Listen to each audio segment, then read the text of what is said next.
Good evening मेरे प्यारे बच्चे, गुड इवनिंग। -4 है तो -4 दे दिए।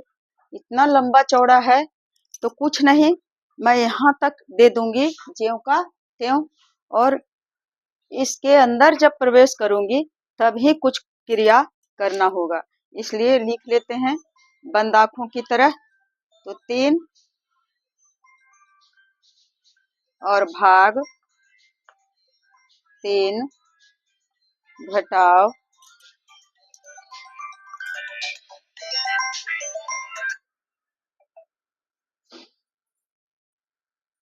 घटाओ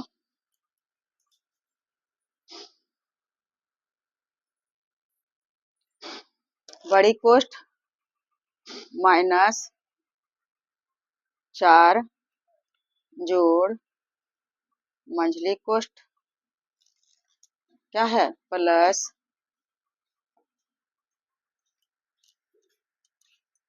-4 और प्लस यहाँ, और फिर प्लस दे दिए, जो मेरी गलती है।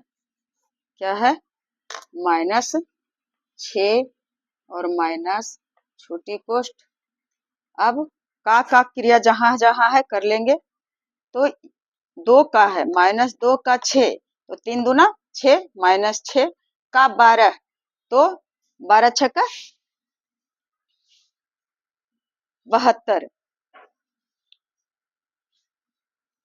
तो अब यहाँ से क्रिया करेंगे तो आ गया -72, और फिर भाग देंगे, और 3 का 3, तो 3 तिया 9, और फिर -1। अब तो का हट गया है तो अभी भी नहीं करेंगे गुना का क्रिया, तो 2 ही रहने देंगे। 1 में 2 के गुना करेंगे तो उतना ही रहेगा, इसलिए लगता है कि 1 कुछ और कर दें। ऐसे रहने दीजिए, जो लिख दिए हैं लिख दिए हैं। और -4 और मंझली कोष्ठ फिर बड़ी कोष्ठ। अब आगे बढ़ेंगे बाबू।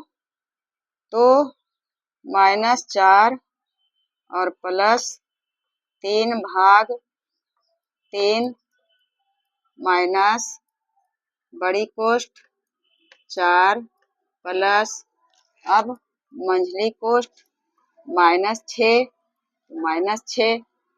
अब ये जो माइनस है अभी नहीं, अभी एक अंक में आएगा तभी कुछ करेंगे।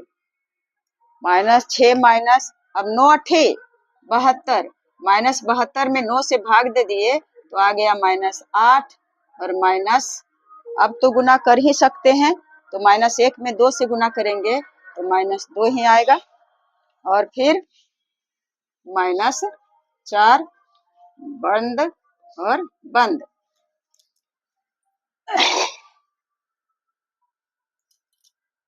अब बराबर -4 है बच्चा, -4 और +3 और भाग 3 और माइनस।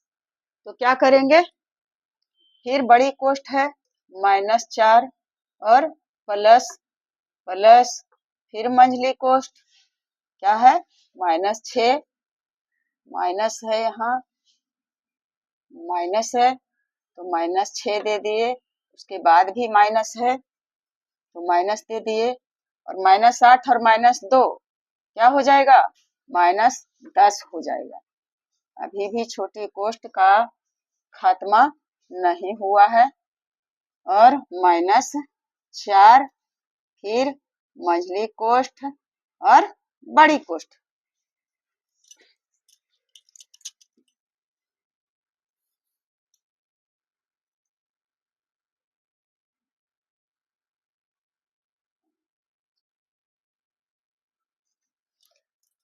अब आगे बढ़ते हैं बाबू।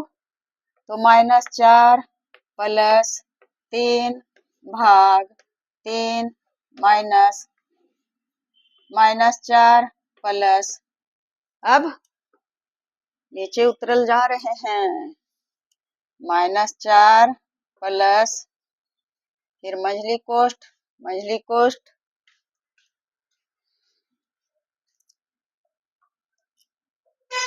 -6 -6।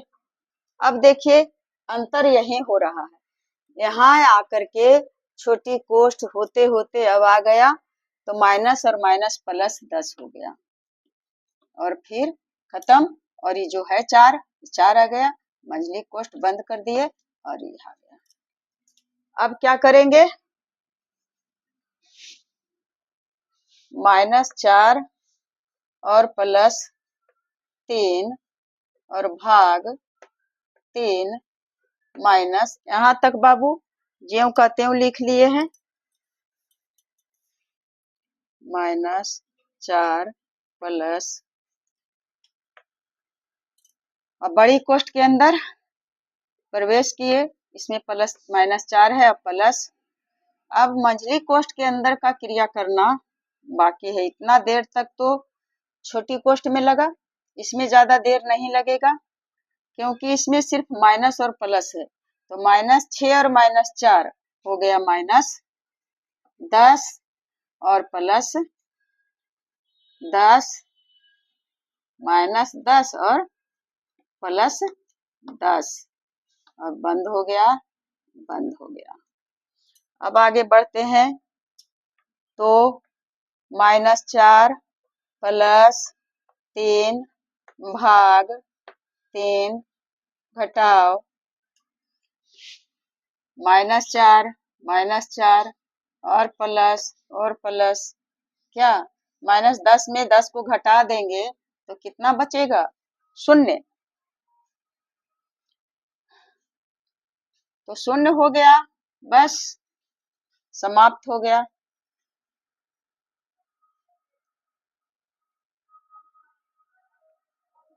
-4 और जोड़ मंझली कोष्ठ में 0 आ गया और 0 आकर के क्या हो गया, अब कुछ नहीं रहा, तो मंझली कोष्ठ तो खत्म हो गया, उसके बाद कोई संख्या नहीं है, तो बराबर -4 और +3 भाग 3 और माइनस, अब -4 और +0 का कोई महत्व नहीं है, तो एक बार और लिख देते हैं, रह गया सिर्फ -4। अब बराबर -4 +3 भाग 3 और माइनस माइनस +4 और बड़ी कोष्ठ भी समाप्त।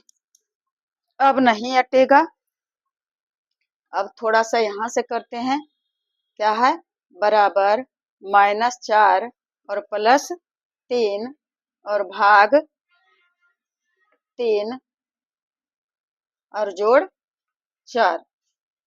मैं खुद क्वेश्चन बनाती हूँ बाबू, इसलिए अब देखिए, अब इतना जो आया -4 +3 भाग 3 +4, इसमें सिर्फ भाग है जिसका क्रिया करेंगे, तो -4 और प्लस सब लिख लिए ज्यों का त्यों, और 3 में 3 के भाग देंगे तो कितना आ जाएगा, 1 आ जाएगा, तो 1 दे दिए।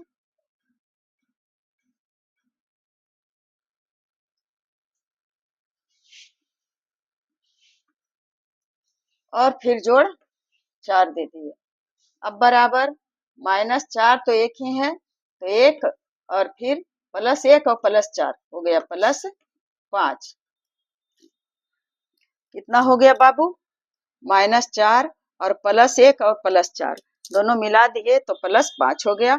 अब एक माइनस में है और एक प्लस में है, तो घटाएंगे, यानी प्लस आगे रहे दाएं रहे बाएं रहे इससे कुछ नहीं, बस एक माइनस और एक प्लस में रहेगा तो माइनस प्लस घटेगा ही, तो घट करके जो ज्यादा रहेगा प्लस वाली संख्या में ज्यादा रहेगा तो उसमें घटाएंगे, और माइनस वाली संख्या रहेगा ज्यादा प्लस वाला कम तो माइनस से घटाएंगे, और जो ज्यादा रहेगा उसी का चिन्ह देंगे। तो 5 में से +5 में 4 घटा तो बच गया 1, यानी +1। अगर रहता 5 4 और -5 तो -1 आता आंसर, तो आपका आंसर 1 आ गया।